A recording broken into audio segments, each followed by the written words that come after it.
नमस्कार स्टूडेंट्स, मैं हूं आपकी बायोलॉजी मेंटर दिशा पामेचा और आज मैं आपके लिए लेकर आई हूं ह्यूमन डाइजेस्टिव सिस्टम का चौथा भाग। ठीक है, तो आज हम क्लास में क्या पढ़ने वाले हैं? हम पढ़ने वाले हैं पैनक्रियाज के बारे में, इंटेस्टाइन में प्रेजेंट होने वाली, इंटेस्टाइन में पाई जाने वाली ग्रंथियों के बारे में, जिसको और क्या बोला जाता है, इंटेस्टिनल ग्लैंड्स भी बोला जाता है, उनके बारे में आज हम चर्चा करने वाले हैं। ठीक है, तो आइए शुरू करते हैं पैनक्रियाज के साथ में। पैनक्रियाज जो है वो एक बहुत ही सॉफ्ट मुलायम ग्रंथि होती है और उसमें लिवर के जैसे ही, पिछली कक्षा में हमने क्या पढ़ा था, लिवर के बारे में पढ़ा था, उसमें कितने लोब्यूल्स होते हैं, वो कैसे काम करते हैं, इसके बारे में पढ़ा था। तो पैनक्रियाज भी क्या है, पैनक्रियाज में खुद में भी काफ़ी सारे लोब्यूल्स हैं। क्या है? काफ़ी सारे कंपार्टमेंट्स हैं, इसलिए उसको और क्या बोला गया है, लोब्यूलेटेड भी बोला गया है, राइट। और ये सलेटी गुलाबी रंग की ग्रंथि होती है जिसका करीबन वजन क्या होता है, 60 ग्राम के करीब वजन होता है। ठीक है, अगर हम पैनक्रियाज का शेप देखें तो पैनक्रियाज कुछ ऐसे होते हैं, राइट। पैनक्रियाज कुछ ऐसे होते हैं। ठीक है, समझ आ गई बात। तो ये जो हिस्सा है पैनक्रियाज का, पहले तो क्या है, जो पैनक्रियाज के अगर हम विड्थ देखें, अगर हम ये विड्थ देखें या लेंथ देखें इसकी, क्या देखेंगे, अगर हम लेंथ देखेंगे इसकी तो करीब करीब हमारे को ये 12 से 15 सेंटीमीटर का मिलेगा। क्या मिलेगा? 12 से 15 सेंटीमीटर का मिलेगा। और जो इसकी विड्थ होगी, क्या होगी, जो इसकी विड्थ होगी वो करीबन हमारे को 2.5 सेंटीमीटर की मिलेगी। क्या मिलेगी? अमूमन 2.5 सेंटीमीटर को हमारी को इसकी विड्थ मिलेगी। ठीक है, अब इस पैनक्रियाज का डिवीजन फिर से क्या है, लोब्यूल्स में हो रखा है। तो पैनक्रियाज भी हेड, नेक, बॉडी और टेल में डिवाइडेड है। ठीक है, क्या है, ये हिस्सा है इसका हेड, राइट, ये हिस्सा है इसका नेक, ये है बॉडी और ये है टेल जो स्प्लीन तक पहुंचती है। This is tail, right, this is what, this is tail, ये है बॉडी, ये है नेक, राइट, पैनक्रियाज की नेक, और ये है हेड जो कि डुओडेनम के सी शेप के बीच में फंसा हुआ होता है, राइट। तो डुओडेनम को जब हम देखते हैं तो डुओडेनम ऐसे पास हो रही होती है यहाँ से सी शेप की, जिसमें क्या, या स्मॉल इंटेस्टाइन का शुरुआत होती है, यहाँ से स्टमक लगा हुआ होता है हमारा, और यहाँ से ये सी शेप्ड क्या होती है, डुओडेनम होती है। और पैनक्रियाज की जो डक्ट है वो यहाँ पर खुल रही होती हैं, अलोंग विद किसके साथ में, लिवर की डक्ट के साथ में। क्या नाम होता है उसका? हिपैटो पैनक्रियाटिक डक्ट, या फिर हिपैटो पैनक्रियाटिक एम्प्यूला, या फिर हम उसको क्या बोलते हैं, एम्प्यूला ऑफ वेटर बोलते हैं, जो कि क्या रिलीज करता है, पैनक्रियाटिक जूस के साथ में बाइल जूस रिलीज करते हैं। ठीक है, अब ये बात हो गई हमारी। तो ये पैनक्रियाज स्टमक के पीछे होते हैं। कहाँ होते हैं? Located posterior to stomach, stomach के पीछे प्रेजेंट होते हैं पैनक्रियाज। ठीक है, अब ये डायग्राम है हमारा पैनक्रियाज का। मैंने आपको बताया ये डुओडेनम है, ये सी शेप्ड क्या है, डुओडेनम है, और इसी में ही ये क्या फिक्स्ड है, पैनक्रियाज फिक्स्ड है, राइट। ये जो इस यहाँ पे फिक्स है ये इसका हेड है, फिर नेक होगी, बॉडी होगी, और फिर क्या होगी, टेल होगी। ठीक है, इस डायग्राम पे हम वापस आएंगे। अब अगर हम एक्सटर्नल स्ट्रक्चर की बात करें पैनक्रियाज की, तो जो पैनक्रियाज है वो मैंने आपको दिखाया कैसी है, head, neck, body and tail में डिवाइडेड है, विभाजित है। जो हेड है वो कर्व कहाँ फिक्स्ड है या कहाँ घुसा हुआ है, डुओडेनम के कर्व में घुसा हुआ है। जो नेक है वो हेड के पीछे आती है, बॉडी नेक के पीछे, और जो टेल है वो कहाँ पहुँचती है, स्प्लीन तक पहुँचती है, राइट। मेन पैनक्रियाटिक डक्ट, जो पैनक्रियाटिक डक्ट मेन है, राइट, उसको हम क्या बोलते हैं, उसको हम बोलते हैं डक्ट ऑफ विरसंग। क्या बोलते हैं? Duct of Wirsung. ठीक है, डक्ट ऑफ विरसंग बोलते हैं इसको। अब ये जो डक्ट ऑफ विरसंग है ये क्या रिलीज करता है, डक्ट ऑफ विरसंग, इसमें से पैनक्रियाटिक जूसेस, क्या, पैनक्रियाटिक जूसेस रिलीज होते हैं। मतलब जो भी पैनक्रिया के सेल्स पैनक्रियाटिक जूस बनाते हैं वो किसकी तरह बाहर आता है, डक्ट ऑफ विर्संग से बाहर आता है। और ये क्या है, ये मेन पैनक्रियाटिक डक्ट है। क्या है, मेन पैनक्रियाटिक डक्ट है। एक डक्ट और होती है जिसको हम बोलते हैं एक्सेसरी पैनक्रियाटिक डक्ट। क्या बोलते हैं, एक्सेसरी पैनक्रियाटिक डक्ट। अब इस एक्सेसरी पैनक्रियाटिक डक्ट का नाम क्या है, डक्ट ऑफ सैंटोरिनी। क्या नाम है इसका, डक्ट ऑफ सैंटोरिनी। ये भी क्या करती है, ये डायरेक्टली सीधा जाके इंटेस्टाइन में अपना पैनक्रियाटिक जूस रिलीज करती है। जबकि ये जो डक्ट ऑफ विर्संग है, ये duct of Wirsung along with hepatic duct या बाइल डक्ट जो हम बोलते हैं, कॉमन बाइल डक्ट जो आती है, उसके साथ मिलकर क्या बनाता है, हिपैटो पैनक्रियाटिक एम्प्यूला बनाता है। और फिर डुओडेनम में जाकर क्या रिलीज करते हैं, जूसेस रिलीज करते हैं। तो जो मेन पैनक्रियाटिक डक्ट है ये बने हुए होते हैं smaller ducts with in pancreas से। और मेन पैनक्रियाटिक डक्ट कहाँ खुलता है, into the hepato pancreatic ampulla. ये बात समझ आ गई। एक्सेसरी पैनक्रियाटिक डक्ट होता है, क्या नाम बताया मैंने, डक्ट ऑफ सैंटोरिनी। क्या बोला, डक्ट ऑफ सैंटोरिनी भी प्रेजेंट होते हैं जो पैनक्रियाज में प्रेजेंट होते हैं। और वो सीधा डायरेक्टली खुलते हैं किसमें, डुओडेनम में सीधा जाके खुलते हैं। इंटरनल स्ट्रक्चर की अगर हम बात करें पैनक्रियाज में, तो पैनक्रियाज का जो अंदरूनी हिस्सा है वो दो हिस्सों में डिवाइडेड है। एक होता है एक्सोक्राइन पार्ट और एक होता है एंडोक्राइन पार्ट। अगर आपको याद हो, जब हम स्ट्रक्चरल ऑर्गेनाइजेशन ऑफ एनिमल्स में पढ़ रहे थे हार्मोनल ग्लैंड्स के बारे में, राइट, जब हम ग्लैंड्स के बारे में पढ़ रहे थे, हमने उसमें 3 तरीके की ग्लैंड्स की टाइप्स पढ़ी थी। क्या क्या पढ़ी थी, एक्सोक्राइन ग्लैंड्स, एंडोक्राइन ग्लैंड्स और ऐसी ग्लैंड्स जिनमें दोनों हिस्से होते हैं, एक्सोक्राइन भी एंडोक्राइन भी, जिसको क्या बोला था हमने, हेटेरोक्राइन ग्लैंड बोला था। क्या बोला था हमने, हेटेरोक्राइन ग्लैंड बोला था। क्या बोला था, याद आया, हेटेरोक्राइन ग्लैंड बोला था। इसमें क्या होता है, इस ग्लैंड में एक्सोक्राइन पार्ट भी होता है और एंडोक्राइन पार्ट भी होता है, दोनों तरह के पार्ट्स होते हैं। और जो हमारी पैनक्रियाज है, हमने 2 एग्जाम्पल्स पढ़े थे हेटेरोक्राइन ग्लैंड्स के, कौन कौन से, पैनक्रियाज और हमारे गोनाड्स, टेस्टिस और ओवरीज, जो किस में आए थे, हमारे हेटेरोक्राइन ग्लैंड्स में आए थे। तो फिर से यहाँ पे जब हम पैनक्रियाज के बारे में पढ़ रहे हैं तो हम यही पढ़ने जा रहे हैं कि पैनक्रियाज में 2 तरीके के पार्ट्स होते हैं, एक्सोक्राइन पार्ट और एंडोक्राइन पार्ट। अब जो एक्सोक्राइन पार्ट होता है वो किससे बना हुआ होता है, एक्सोक्राइन पार्ट बना हुआ होता है पैनक्रियाटिक एसिनाई से। किससे बना हुआ होता है, बाहर की तरफ क्या होते हैं, लोब्यूल्स प्रेजेंट होते हैं। क्या प्रेजेंट होते हैं, लोब्यूल्स प्रेजेंट होते हैं। और इनको क्या बोला जाता है, पैनक्रियाटिक एसिनाई बोला जाता है। जबकि जो आइलेट ऑफ लैंगरहैंस होते हैं, ये क्या दिख रहे हैं आपको, आइलेट ऑफ लैंगरहैंस, ये इनके अंदर की तरफ प्रेजेंट होते हैं। और ये 4 तरीके के सेल्स से बने हुए होते हैं, alpha cells, beta cells, delta cells and pancreatic polypeptide cells. ये 4 तरह के सेल्स से बने हुए होते हैं।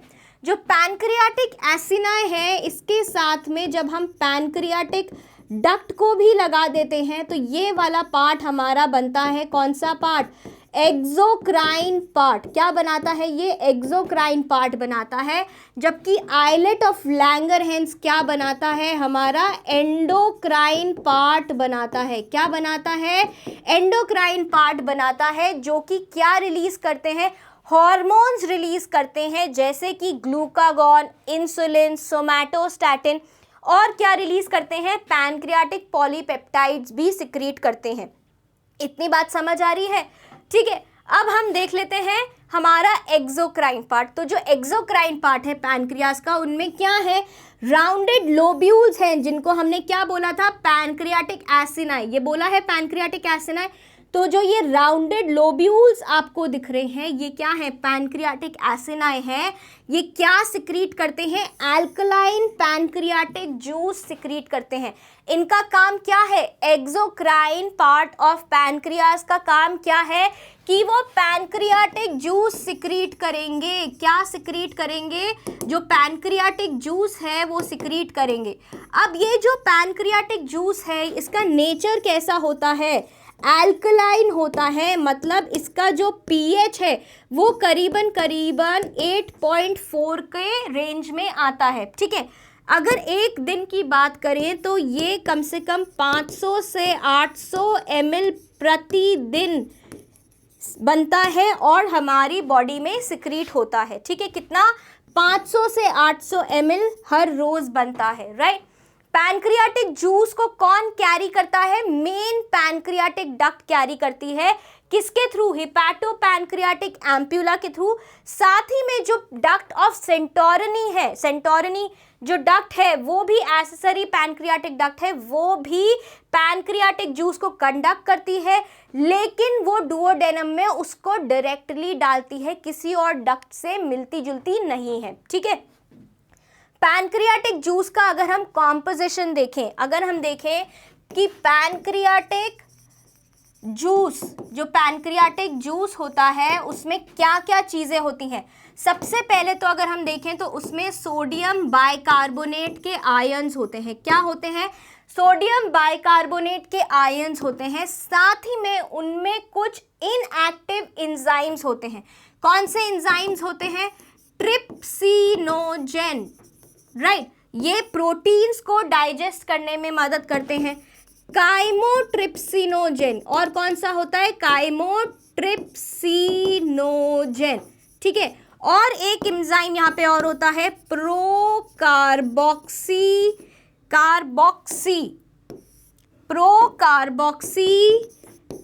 पेप्टाइडेज।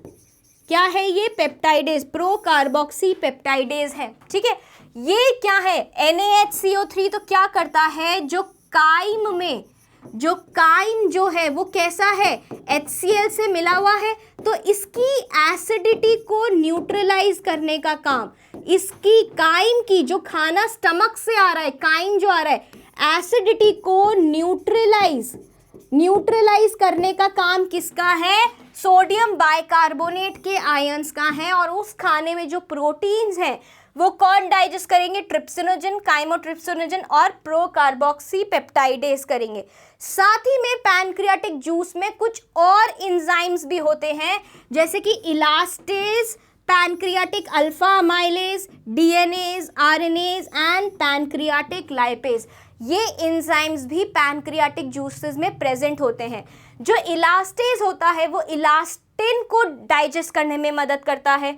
अमाइलेज क्या करेगा, शुगर्स को डाइजेस्ट करने में मदद करेगा। डीएनएज क्या करेगा, डीएनए को डाइजेस्ट करने में मदद करेगा। आरएनए को, राइबोन्यूक्लिक एसिड्स को डाइजेस्ट करने में मदद करेगा। साथ ही में जो लाइपेजेस हैं, पैनक्रियाटिक लाइपेजेस जो हैं वो फैट्स को डाइजेस्ट करने में मदद करेंगे। ठीक है, इसी के साथ में पैनक्रियाटिक जूस किस में मदद कर रहा है, अभी हमने देखा स्टार्च के लिए पैनक्रियाटिक अमाइलेज है, प्रोटीन्स के लिए ट्रिप्सिनोजेन, काइमोट्रिप्सिनोजेन है, फैट्स के लिए पैनक्रियाटिक लाइपेज है एंड न्यूक्लिक एसिड, जिसमें क्या क्या आ जाएगा, डीएनए भी आ जाएगा और आरएनए भी आ जाएगा। इनके लिए क्या है, डीएनएजेस एंड आरएनएजेस है। ठीक है, अब हम आते हैं एंडोक्राइन पार्ट पे।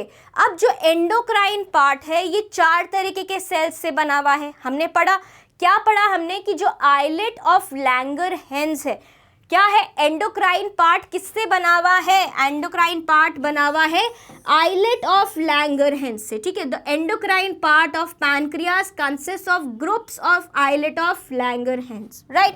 इसमें क्या है, अब ह्यूमन पैनक्रियास में 1 मिलियन आइलेट्स होते हैं। क्या होते हैं, 1 मिलियन, मतलब 10 लाख आइलेट्स आपको मिलेंगे। क्या मिलेंगे, 10 लाख आइलेट्स मिलेंगे। एंड बहुत ज़्यादा ये कहाँ पाए जाते हैं, पूरे पैनक्रियाज में।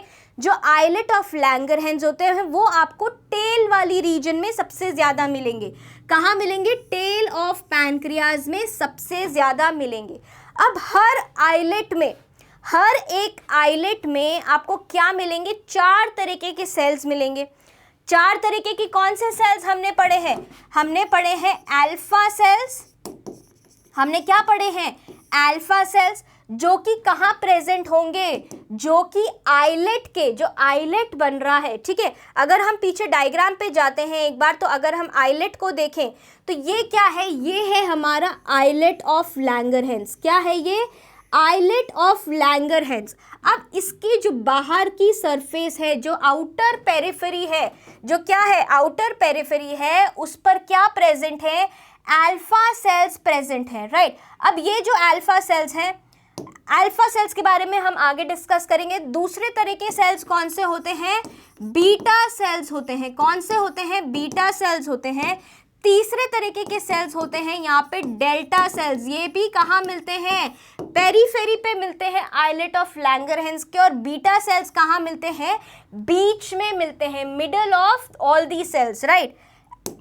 एंड पैनक्रियाटिक पॉलीपेप्टाइड, पैनक्रियाटिक, या इसको हम पीपी सेल्स भी बोल सकते हैं, पैनक्रियाटिक पॉलीपेप्टाइड सेल्स भी बोल सकते हैं, जिसको क्या बोलते हैं? पीपी सेल्स भी बोलते हैं। इन चारों सेल्स से मिलकर कौन बनता है? इन चारों सेल्स से मिलकर बनता है एक आइलेट, आइलेट ऑफ लैंगरहैंस। और ऐसे कितने आइलेट्स हैं हमारे पास में? 10 लाख आइलेट्स हैं। कितने आइलेट्स हैं? 10 लाख आइलेट्स हैं, राइट। अब क्या है? जो अल्फा सेल्स हैं ये बहुत ज़्यादा होते हैं, और ये कहाँ होते हैं? आइलेट के बाहरी बाउंड्री पे होते हैं। मान लीजिए अगर ये आइलेट है एक, और इसमें बहुत सारे सेल्स हैं, तो जो बाहर की तरफ जो सेल्स लगे होंगे सबसे ज़्यादा, वो कौन से होंगे? अल्फा सेल्स होंगे। अल्फा को हम ऐसे भी लिख सकते हैं, ये सिंबल है अल्फा का। तो अल्फा सेल्स जो होते हैं वो कहाँ प्रेजेंट होते हैं? आउटर बाउंड्री पे सबसे ज़्यादा मिलेंगे। और ये आइलेट ऑफ लैंगरहैंस का 15% कॉन्स्टिट्यूट करते हैं। 15% सेल्स आइलेट ऑफ लैंगरहैंस के कौन होते हैं? अल्फा सेल्स होते हैं। इनका काम क्या होता है? अल्फा सेल्स का काम होता है ग्लूकागॉन बनाना। क्या बनाना? ग्लूकागॉन बनाना। आपको याद आया कि ग्लूकागॉन हमने कहाँ पढ़ा था? याद आया कि ग्लूकागॉन हमने कहाँ पढ़ा था? ग्लाइकोजन को जब फिर से ब्रेक डाउन करना होता है, क्या बनाने के लिए? ग्लूकोज बनाने के लिए। ग्लाइकोजन को फिर से जब ब्रेक डाउन करना होता है ग्लूकोज बनाने के लिए, तो लिवर मदद करता है। लिवर किसकी मदद से इनको तोड़ता है? ग्लूकागॉन की मदद से इनको तोड़ता है। किसकी मदद से तोड़ता है? ग्लूकागॉन की मदद से लिवर ग्लाइकोजन को ग्लूकोज में ट्रांसफॉर्म कर सकता है, कन्वर्ट कर सकता है। कल पढ़ा था हमने, लास्ट क्लास में पढ़ा था, लिवर में converts glycogen into glucose in liver, and glucagon is diabetogenic hormone. इसलिए ग्लूकागॉन को क्या बोला है? Diabetogenic hormone, right. Beta cells पे अगर हम आए, तो जो बीटा सेल्स होते हैं वो ज़्यादातर कहाँ मिलते हैं? मिडल में मिलते हैं आइलेट्स के। एंड 65% जो बीटा सेल्स हैं ये आपको मिडल ऑफ आइलेट्स में मिलेंगे। आइलेट के कहाँ मिलेंगे? बीचों बीच मिलेंगे। आइलेट के आपको कहाँ मिलेंगे? बीचों बीच मिलेंगे। और 65% सेल्स, क्या? 65% सेल्स हमारे आइलेट के कौन बनाता है?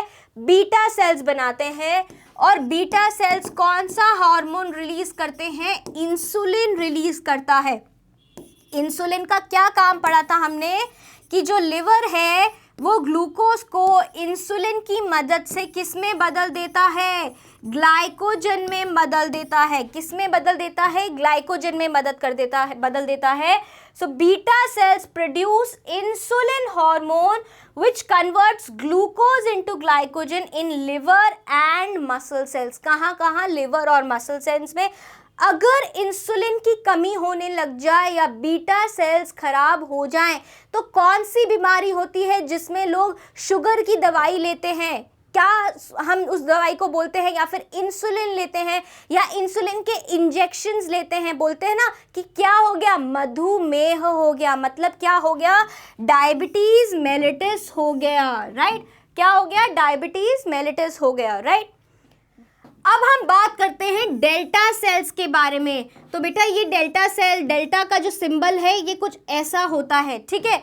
ये जो डेल्टा सेल्स हैं ये भी कहाँ पे प्रेजेंट होते हैं, बाउंड्री पे प्रेजेंट होते हैं। किसके बाउंड्री पे, आइलेट ऑफ लैंगरहैंस की बाउंड्री पे प्रेजेंट होते हैं। कहाँ प्रेजेंट होते हैं, बाउंड्री पे, BOUNDARY, बाउंड्री पे प्रेजेंट होते हैं, या फिर आप इसको बोल सकते हो कि पेरीफेरी पे प्रेजेंट होते हैं। Delta cells islet of Langerhans के 5% सेल्स बनाते हैं, ठीक है।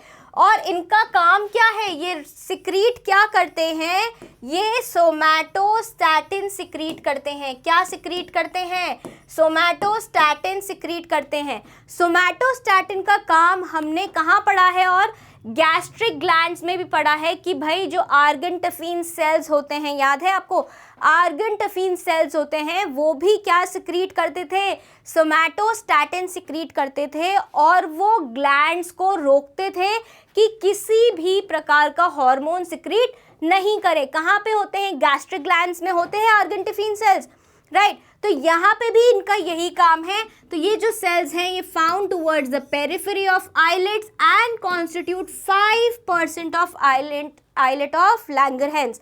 क्या सिक्रीट करते हैं, सोमैटोस्टैटिन सिक्रीट करते हैं। अब ये जो सोमैटोस्टैटिन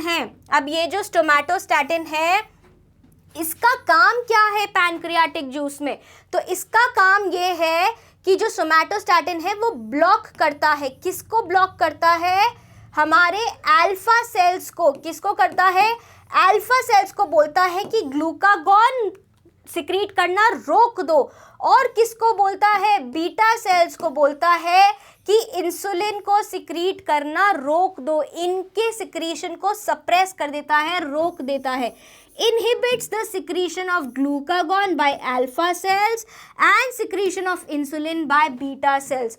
और इसकी वजह से क्या होता है, गैस्ट्रोइंटेस्टाइनल ट्रैक्ट में से जो एब्जॉर्प्शन होता है न्यूट्रिएंट्स का, क्या होता है, एब्जॉर्प्शन ऑफ न्यूट्रिएंट्स भी क्या होने लगता है, कम होने लगता है, स्लो डाउन होने लगता है, राइट।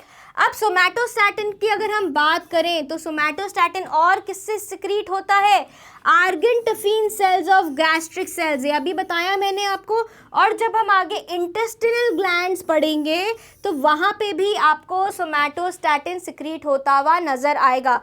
क्या काम है इसका, कि ये सप्रेस करता है release of any kind of hormones from the digestive tract, ठीक है। अब जो सोमैटोस्टैटिन है वो और कहाँ सिक्रीट होता है, हमारे ब्रेन में सिक्रीट होता है। कौन सिक्रीट करता है, हाइपोथैलेमस सिक्रीट करता है।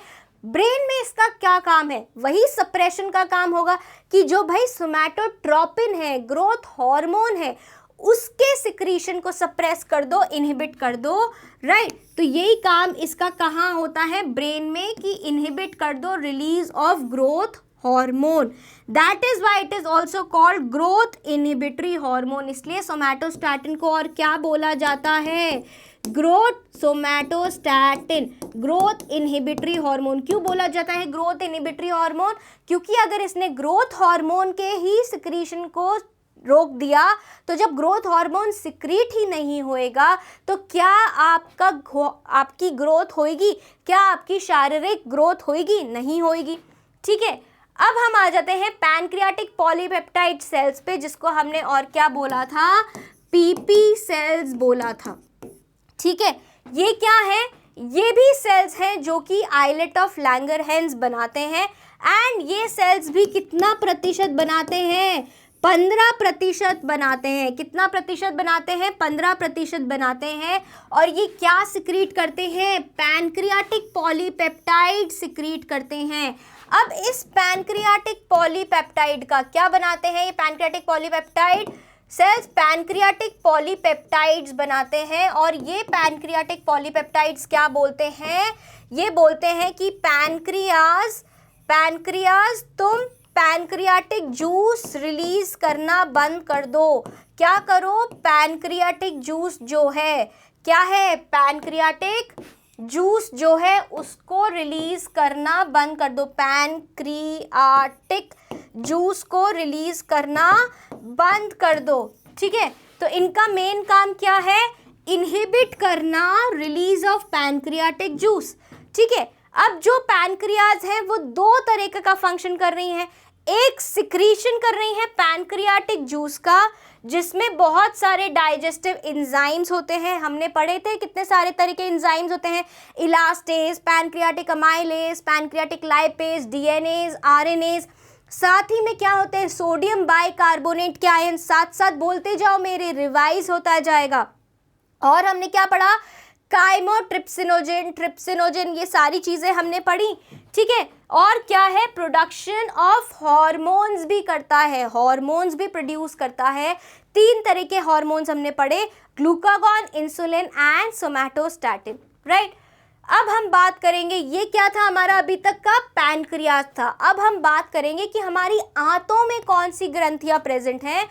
आंतों में प्रेजेंट होने वाली ग्रंथियों को क्या बोला जाता है?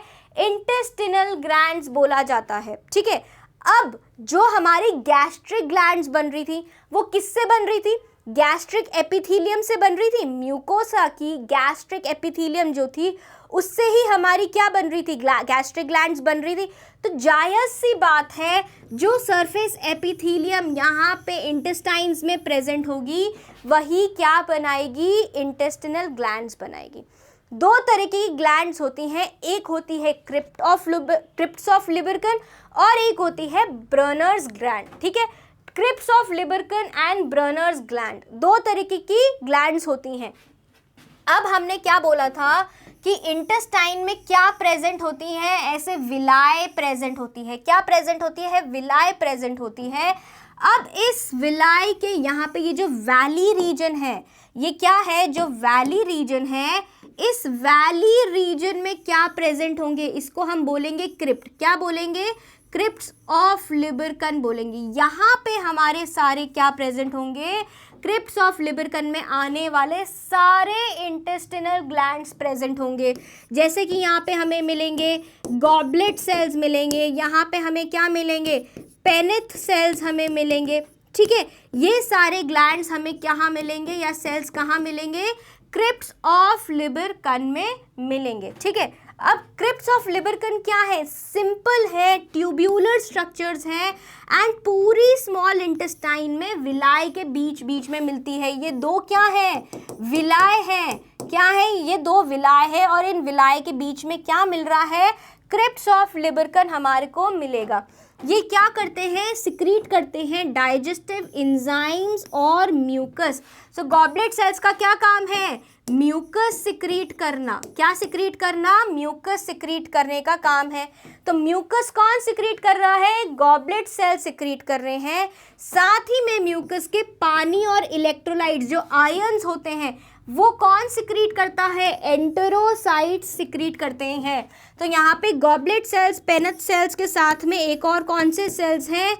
एंटेरोसाइट्स हैं, जो कि क्या सिक्रीट कर रहे हैं? वाटर सिक्रीट कर रहे हैं और इलेक्ट्रोलाइट्स सिक्रीट कर रहे हैं। ठीक है, इतनी बात समझ आए। अब इनके बेस पे कौन प्रेजेंट है? पेनिथ सेल्स प्रेजेंट हैं एंड आर्गेंटिफिन सेल्स प्रेजेंट हैं। ये क्या है? हमारा डायग्राम है, इस पे हम आएंगे फिर से। तो जो पेनिथ सेल्स है इनका अभी तक फंक्शन पता नहीं है। ठीक है, लेकिन क्या बोला गया है कि जो पेनिथ सेल्स हैं ये कहाँ मिलते हैं? क्रिप्ट्स ऑफ लिबर्कन के नीचे मिलते हैं, बॉटम में मिलते हैं। और ये किस में बहुत ज़्यादा रिच होते हैं? जिंक में बहुत ज़्यादा रिच होते हैं और इनमें एसिडोफिलिक ग्रैन्यूल्स होते हैं। मतलब इनके अंदर क्या होते हैं?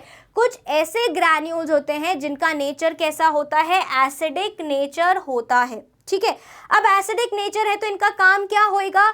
जो भी बैक्टीरिया आ रहे हैं, जो भी इम्प्योरिटी आ रही है उसको ख़त्म करना। तो ये क्या करेंगे? इनका क्या काम होगा? सिक्रीट लाइसोजाइम, जो कि एंटी बैक्टीरियल सब्सटेंस है। ठीक है, अब जो पेनिथ सेल्स हैं और क्या केपेबल हैं? फैगोसाइटोसिस करने में भी मदद करते हैं। मतलब जो भी वोर्न आउट सेल्स होंगे या बैक्टीरिया होंगे उनको आके खा जाएंगे। जैसे हमारे को लिवर में कौन मिले थे, कप्फर सेल्स मिले थे, जिन्होंने किसको खाया था, वोर्न आउट WBCs को, RBCs को और बैक्टीरिया को खाया था। वैसे ही पेनेथ सेल्स जो होते हैं इंटेस्टाइन्स में, वो किसका काम करते हैं, फैगोसाइटोसिस का काम करते हैं। आर्गिनटिफिन सेल्स क्या करते हैं, वो सिक्रिटिन हार्मोन को बनाते हैं, राइट, एंड हाइड्रोक्सी ट्रिप्टामीन बनाते हैं। क्या बनाते हैं, 5 हाइड्रोक्सी ट्रिप्टामीन बनाते हैं। ब्रूनर्स ग्लैंड हमारे को कहाँ मिलते हैं, सिर्फ और सिर्फ ओनली एंड ओनली डुओडेनम में मिलते हैं। अभी तक हमने क्या पढ़ा, हमने पढ़ा था क्रिप्स ऑफ लिबरकन, ठीक है, उसका डायग्राम देख लेते हैं। ये देखिए, तो यहाँ पे क्या है, गॉबलेट सेल्स हैं। गॉबलेट सेल्स क्या सिक्रीट करेंगे, म्यूकस सिक्रीट करेंगे, ठीक है। अब ये यहाँ पे क्या है, ये विलाय आ गया। यहाँ पे देखिए क्या है, पेनेथ सेल्स हैं जो क्या बनाएंगे, लाइजोजाइम बनाएंगे। क्या बनाएंगे, लाइजोजाइम बनाएंगे। Antibacterial sales, right. आर्गेंटिफिन क्या सिक्रीट करेंगे, सेक्रेटिन हार्मोन सिक्रीट करेंगे, ठीक है। ये सब क्या है, ये सारे सेल्स हैं जो हमारे को कहाँ मिलेंगे, क्रिप्स ऑफ लिबरकन में मिलेंगे, राइट, ठीक है। अब आगे देखते हैं, जो ब्रूनर्स ग्लैंड है वो हमारे को सिर्फ और सिर्फ कहाँ मिलेगी, डुओडेनम में मिलेगी। और ये क्या करती है, थोड़ा सा एंजाइम और म्यूकस सिक्रीट करती है। अब आप बोलोगे कि मैम इतना हर जगह म्यूकस क्यों सिक्रीट हो रहा है, तो आप एक बात समझो, जो पेट से काई आ रहा है उसमें क्या मिला हुआ है, जो पेट से काई आ रहा है, जो पेट से काई आ रहा है, ये कैसा है, एसिडिक है, क्योंकि इसमें क्या मिला हुआ है, HCl मिला हुआ है, ठीक है।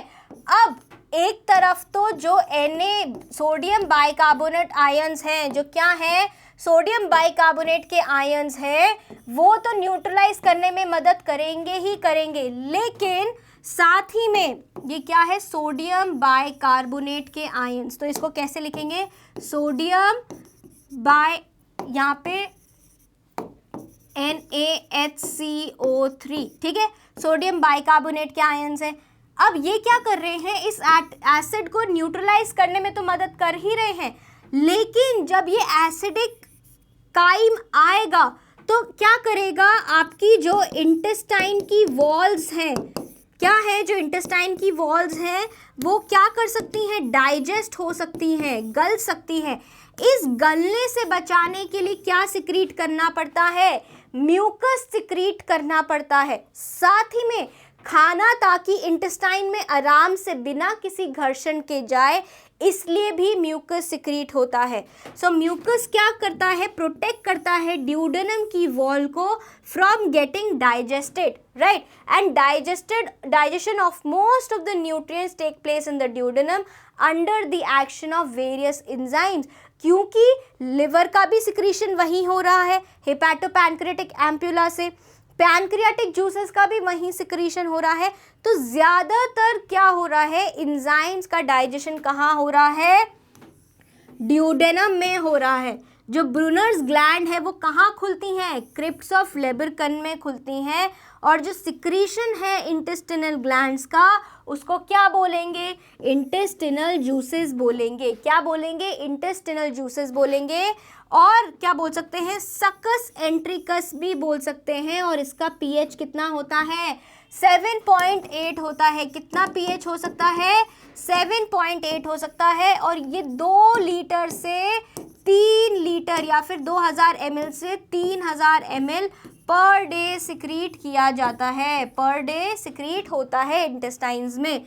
सो इंटेस्टिनल जूस में और भी काफ़ी सारे एंजाइम्स हो सकते हैं, जैसे माल्टेज किसको डाइजेस्ट करेगा, माल्टोज को। आइसोमाल्टेज किसको करेगा डाइजेस्ट, आइसोमाल्टोज को। सुक्रेज किसको करेगा, सुक्रोज को डाइजेस्ट करेगा। लैक्टेज लैक्टोज को डाइजेस्ट करेगा। डेक्स्ट्रिन क्या है, ये डेक्स्ट्रिनेज है, तो डेक्स्ट्रिनेज किसको डाइजेस्ट करेगा, डेक्स्ट्रिन शुगर्स को डाइजेस्ट करेगा। एंटेरोकाइनेज है, अमाइनो पेप्टाइडेजेज है, यहाँ पे से हाइफन हट जाएगा बेटा, ये क्या है, अमाइनो पेप्टाइडेजेज है। क्या है, अमाइनो पेप्टाइड्स को डाइजेस्ट करेंगे, ठीक है। साथ ही में डाइपेप्टाइडेजेस हैं जो डाइपेप्टाइड्स को डाइजेस्ट करेंगे, न्यूक्लियोटाइडेजेस जो न्यूक्लियोटाइड्स को डाइजेस्ट करेंगे, न्यूक्लियोसाइडेजेस न्यूक्लियोसाइड्स को डाइजेस्ट करेंगे, और लाइपेज किसको डाइजेस्ट करेगा, फैट्स को डाइजेस्ट करेगा, ठीक है। इसके साथ में ही जो ग्लैंड्स ऊपर दी गई हैं, alimentary canal has mucus glands that produce mucus. Goblet cells तो हमारे को पता ही है, म्यूकस क्या करते हैं, ल्यूब्रिकेट करते हैं डाइजेस्टिव ट्रैक्ट को और फूड को। And human digestive system has many accessory organs. कौन कौन से होते हैं, टंग होते हैं, सलाइवरी ग्लैंड्स होते हैं, लिवर, गॉल ब्लैडर, पैनक्रियाज, ये सब क्या हैं, एक्सेसरी डाइजेस्टिव ऑर्गन्स हैं, ठीक है। इतनी बात समझ आ गई। ये क्या एक्सेसरी क्यों बोला, क्योंकि ये इंटायर डाइजेशन में मदद करते हैं अपने अपने जूसेस देके। अब हम आ जाते हैं कि भाई डाइजेशन वगैरह तो पूरा खत्म हो गया, लेकिन जब हमने मुंह में खाना रखा तो वो नीचे कैसे उतर के जाएगा। तो इसमें भी 3 स्टेजेस होती हैं। एक होती है कि भाई मुंह में खाना हमने चबाया, हमने अपनी मर्जी से उसको निगला, तो वो तो क्या हो गया, हमारी मर्जी वाला फेज हो गया, मतलब वॉलेंटरी फेज हुआ, ठीक है। वॉलेंटरी फेज होने के बाद में फिर हमने वो कहाँ गया, फेरिंग्स में गया, फेरिंजियल फेज हुआ। अब जब वो फेरिंग्स में जाएगा तो क्या होएगा, खाना यहाँ पे जब आ रहा है तो ऊपर नोज को बंद करना पड़ेगा, जो नेजोफेरिंग्स है उसको बंद करना पड़ेगा, राइट। तो वो किससे बंद होएगा, ऊव्यूला से बंद होएगा। और लैरिंग्स की जो ओपनिंग है ग्लॉटिस, वो किससे बंद होगी, एपिग्लॉटिस से बंद होगी। इसके बाद खाना नीचे आ जाएगा, किसमें, ईसोफेगस में आ जाएगा। तो ये जो फेरिंग्स वाली स्टेज थी इसको हम बोलेंगे फेरिंजियल स्टेज। अब जब खाना ईसोफेगस में आ गया, नीचे फूड पाइप में आ गया, तो उसको हम क्या बोलेंगे, ईसोफेजियल स्टेट। तो जो फूड है that is tested in the oral cavity and saliva से मिक्स किया जाता है। टंग मदद करती है किसमें, mixing of saliva with the food, और इसको क्या बोला जाता है, यहाँ पे बोलस बोला जाता है। collection of food bolus is then pushed inward through the pharynx and the esophagus। इस प्रोसेस को हम क्या बोलते हैं, swallowing, निगलना बोलते हैं, या फिर डीग्लूटिशन बोलते हैं। क्या बोलते हैं, डीग्लूटिशन, राइट। सो swallowing involves coordinated activity। किसकी किसकी साथ साथ में एक्टिविटी चाहिए, टंग की चाहिए, सॉफ्ट पैलेट की चाहिए, एपिग्लॉटिस की चाहिए, फेरिंग्स की चाहिए एंड ईसोफेगस की चाहिए। ये सारी चीज़ें एक साथ काम करती हैं तब हम निगल पाते हैं। सो swallowing is conveniently divided into 3 stages। वही मैंने बताया, voluntary stage, pharyngeal stage and esophageal stage. Voluntary stage क्या है, जो टंग है वो ब्लॉक करती है माउथ को, बोलस को फिर नीचे पुश किया जाता है ओरल कैविटी से, किसमें, ओरोफेरिंग्स में, एंड ये रिप्रेजेंट करता है वॉलंटरी स्टेज। फेरिंजियल स्टेज क्या होती है, with the passage of bolus into the pharynx. अब फेरिंग्स में जाने के बाद हमारा कंट्रोल छूट जाता है। अब क्या होता है, जो सॉफ्ट पैलेट है या फिर जो ऊव्यूला हम जो पढ़ रहे थे, जो लटकता हुआ हमें दिखता है, वो किसको बंद करता है, नोज के पैसेज को बंद कर देता है, जो विंड पाइप में आके खुलता है। और जो एपिग्लॉटिस है वो लैरिंग्स के ग्लॉटिस को बंद कर देता है। इतनी बात समझ आ गई। तो क्या होगा, जब नेजल पैसेज बंद हो गया, लैरिंग्स बंद हो गई, तो ब्रीदिंग भी तो रुक जाएगी थोड़ी की देर के लिए। तो जो फेरिंजियल स्टेज है उस टाइम में क्या होगा, ब्रीदिंग रुक जाती है थोड़ी देर के लिए। जब हम निगलते हैं तो ब्रीदिंग रुक जाती है और बोलस कहाँ चला जाता है, फेरिंग्स से ईसोफेगस में चला जाता है।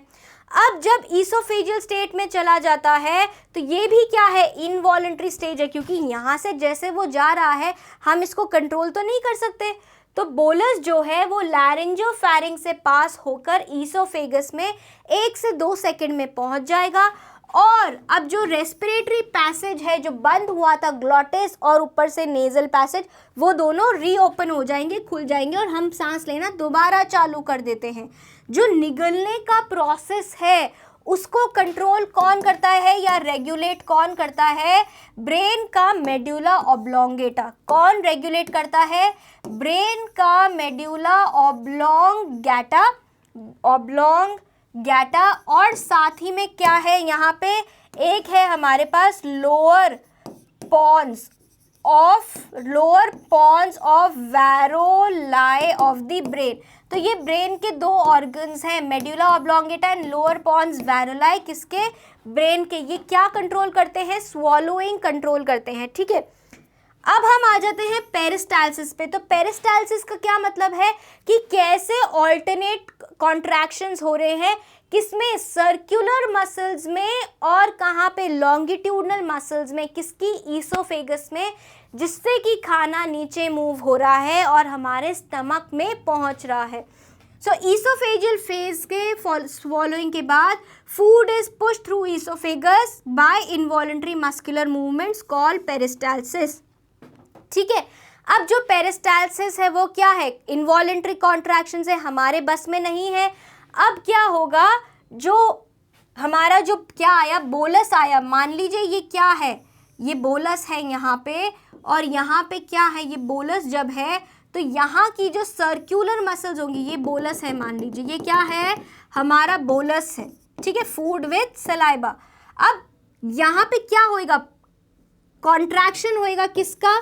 कॉन्ट्रैक्शन होएगा, कॉन्ट्रैक्शन ऑफ सर्कुलर मसल्स, जो सर्कुलर मसल्स हैं उनका कॉन्ट्रैक्शन होएगा, ठीक है। और यहाँ पे नीचे की तरफ, बोलस के नीचे की तरफ यहाँ पे क्या है? लॉन्गिट्यूडनल मसल्स हैं। लॉन्गिट्यूडनल मसल्स भी कॉन्ट्रैक्ट करेंगी। उसके कॉन्ट्रैक्ट होने से क्या होगा? ईसोफेगस क्या हो जाएगा? छोटा हो जाएगा। तो इससे क्या होएगा? इससे क्या होएगा? खाना यहाँ से पुश होकर इस जगह पे आ जाएगा। ये जो बोलस है, ये ऊपर वाली जब मसल्स कॉन्ट्रैक्ट करी तो कॉन्ट्रैक्ट करने से खाना ऊपर से पुश होके, यहाँ से पुश होके, यहाँ से पुश होएगा खाना, यहाँ से पुश होके नीचे आ जाएगा, जहाँ की सर्कुलर मसल्स क्या होंगी? रिलैक्स हो जाएंगी। अब यहाँ की सर्कुलर मसल्स रिलैक्स होंगी, फिर क्या होएगा? ये बोलस यहाँ आ जाएगा। अब जब बोलस यहाँ आ गया, इसको और नीचे पुश करना है, तो यहाँ की सर्कुलर, बोलस के ऊपर वाली सर्कुलर मसल्स कॉन्ट्रैक्ट होंगी, और जहाँ बोलस है उसके नीचे की, जहाँ बोलस है उसके नीचे की जो लॉन्गिट्यूडनल मसल्स है वो कॉन्ट्रैक्ट होंगी। तो जो ईसोफेगस का साइज है या लेंथ है वो छोटा होएगा और खाना नीचे और मूव करेगा। इतनी बात समझ आ गई? So alternate contractions to push in the oesophagus to push the food down into the stomach is known as peristalsis, ठीक है। अब क्या है? Peristalsis is produced by involuntary contractions, किस किस का? Circular muscles in oesophagus lying just above the bolus and around the top of the bolus, and contraction of longitudinal muscles lying at the bottom of the bolus, right? Contraction of longitudinal muscle क्या करती है? छोटा कर देती है, किसको? Lower part of the oesophagus को, pushing the bolus या pushing it's walls outwards so that it can receive the bolus. अब हो क्या रहा है? मान लीजिए यहाँ पे आपका ये बोलस है, ठीक है, यहाँ पे क्या है? आपका ये बोलस है। बोलस को हम बना लेते हैं ऑरेंज कलर से, ये बोलस है, ठीक है, ये क्या है? बोलस प्रेजेंट है। अब क्या होगा? हम पिंक कलर से बना लेते हैं सर्कुलर मसल्स। यहाँ की जो सर्कुलर मसल्स हैं ये कॉन्ट्रैक्ट होंगी। यहाँ क्या होएगा? कॉन्ट्रैक्शन, कॉन्ट्रैक्शन ऑफ सीएम मतलब सर्कुलर मसल्स, ठीक है। और साथ ही में अगर ये क्या है? बोलस, क्योंकि कहाँ प्रेजेंट है सर्कुलर मसल्स? तो बोलस के ऊपर प्रेजेंट है। यहाँ से कॉन्ट्रैक्शन हुआ। अब क्या होगा? ग्रीन कलर से हम बना लेते हैं लॉन्गिट्यूडनल मसल्स। नीचे की ईसोफेगस में जो लॉन्गिट्यूडनल मसल्स हैं ये क्या होंगी? ये भी कॉन्ट्रैक्ट होंगी और बाहर की तरफ पुश होंगी। क्या होंगी? बाहर की तरफ पुश होंगी। तो क्या होएगा यहाँ पे? क्या होगा यहाँ पे? इसकी पोजीशन कुछ कैसी हो जाएगी? अब ऐसी होएगी, और ये नीचे वाली जो जगह है, जो नीचे वाली जगह है, यहाँ से खाने को धक्का मिलेगा, ठीक है। तो यहाँ से खाने को धक्का मिला और खाना कहाँ चला गया? नीचे वाली जगह चला गया। इससे फिसल के खाना नीचे वाली जगह चला गया। क्योंकि लॉन्गिट्यूडनल मसल्स के कॉन्ट्रैक्शन से यहाँ पे जगह बड़ी हो गई। अब क्या होएगा, जो ये बोलस है ये यहाँ आ जाएगा, जो ये बोलस है ये यहाँ आ जाएगा, इससे शिफ्ट हुआ, नीचे गया बोलस, ठीक है। अब क्या होएगा, अब यहाँ पर इस जगह पर यहाँ पे क्या होएगा, सर्कुलर मसल्स का कॉन्ट्रैक्शन होएगा और नीचे वाली सर्कुलर मसल्स रिलैक्स हो जाएंगी, ऊपर वाली सर्कुलर मसल्स क्या होने लगेंगी, कॉन्ट्रैक्ट हो जाएंगी और यहाँ की सर्कुलर मसल्स रिलैक्स हो जाएंगी। तो बोलस कहाँ आ जाएगा, नीचे आ जाएगा, कहाँ आ जाएगा, नीचे आ जाएगा। ऊपर वाली यहाँ पे सर्कुलर मसल्स कॉन्ट्रैक्ट हुई, यहाँ पे बोलस आ गया।